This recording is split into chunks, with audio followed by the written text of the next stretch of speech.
Dia memang suka sangat buat lawak. Dan sekarang ni lawak dia semakin menjadi-jadi. I am totally supportive of whatever he's doing. Sebab saya percaya dia pandai membawa diri dia. Pandai letak, tahu dia punya barriers, dia punya apa yang boleh, apa yang tak boleh. So it's up to him whatever he wants to do.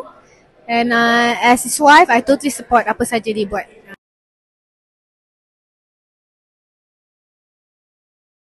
Dia seorang wanita yang sangat kuat sebab sebenarnya mama adalah single mother. Single mother sejak saya budak lagi. Dan dia besarkan saya dengan abang saya.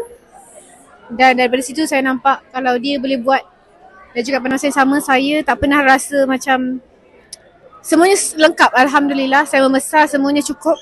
Kalau dia boleh buat macam itu dan sampai ke hari ini dia masih lagi seorang wanita yang sangat kuat dan sangat suka bekerja. Saya tengok dia sebagai saya punya role model. Saya harap saya boleh jadi seberjaya dia insyaAllah one day. Beauty tips from my mother. Selalu minum air kosong. Sebelum makan minum air kosong. Makan buah dulu sebelum makan your main meal. Kalau tak dia akan marah.